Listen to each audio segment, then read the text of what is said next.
La Biblia menciona algo tan perturbador que casi nunca se explica desde el púlpito. Antes del diluvio, la tierra no estaba solo llena de pecado, estaba habitada por gigantes. No eran metáforas, no eran mitos, eran los Nefelim, seres nacidos de una unión prohibida que cambiaron para siempre la historia humana. Su existencia fue tan grave que muchos creen que provocó el diluvio. Y al final de este video descubrirás por qué su historia sigue siendo relevante hoy. Imagina despertar en un mundo donde los gigantes son reales, no criaturas de cuentos, sino seres descritos en los textos más antiguos de la humanidad. La Biblia los menciona.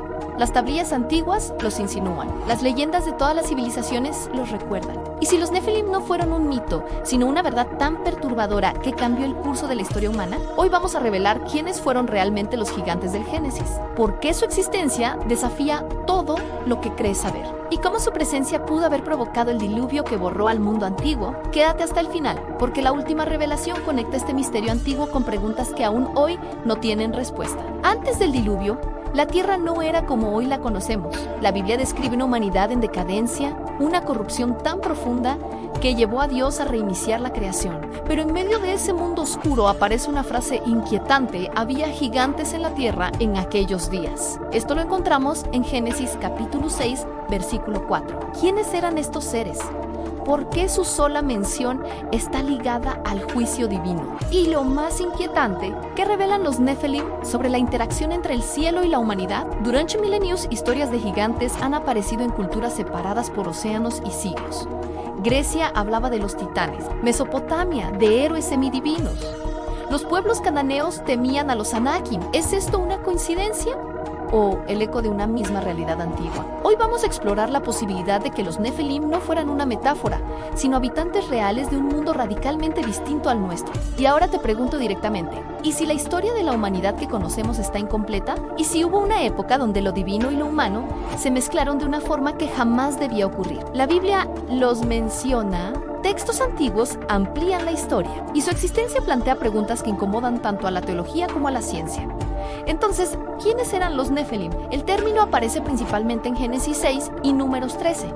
Se les describe como gigantes, hombres de renombre seris, temidus. La raíz hebrea de la palabra puede significar los caídos, un término cargado de simbolismo espiritual. El mundo antes del diluvio era una era de longevidad extrema, violencia descontrolada y una corrupción tan profunda que la escritura afirma que toda carne había corrompido su camino. Y justo en ese contexto aparecen los Nefelim. Aquí es donde surge el gran debate sobre su origen.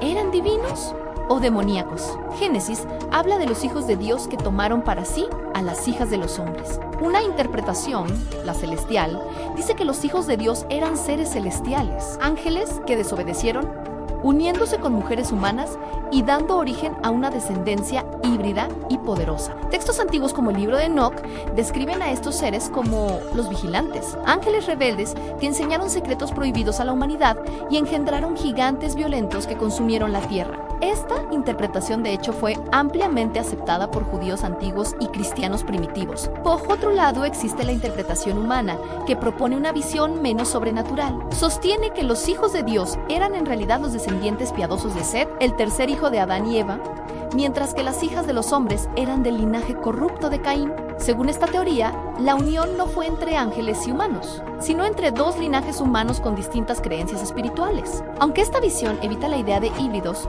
muchos sienten que no explica del todo la magnitud del juicio divino, la razón por la cual Dios decidió inundar el mundo entero. El impacto de estos seres en la humanidad antigua fue catastrófico. La Biblia dice que la tierra estaba llena de violencia.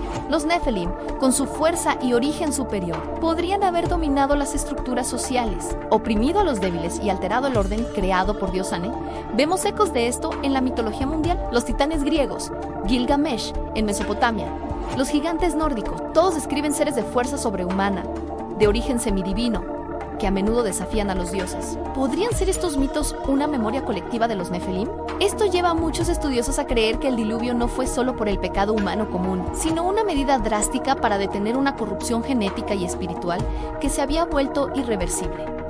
Pero, ¿sobrevivieron al diluvio? Esta es otra pregunta fascinante. Después del diluvio, la Biblia vuelve a mencionar gigantes. Aparecen los Anakim, los Refaitas, y el más famoso de todos, Goliat. Cuando los espías de Israel llegaron a la tierra prometida, regresaron aterrorizados diciendo: éramos como langostas delante de ellos. Regiones como Canaán, Basán y Hebrón se asocian constantemente con estas tribus de gigantes, lugares donde Israel tuvo que enfrentar enemigos de tamaño descomunal. Para los israelitas, estos gigantes no eran mitos, eran pruebas vivientes de un pasado oscuro que Dios había prometido erradicar. Todo esto nos lleva a las implicaciones modernas y a preguntas que siguen abiertas. ¿Qué pasa con los hallazgos arqueológicos de restos de esqueletos gigantes o cráneos alargados que aparecen de vez en cuando en internet? ¿Son fraudes, malinterpretaciones o piezas incómodas de un rompecabezas histórico que hemos olvidado? Las preguntas sin respuesta abundan.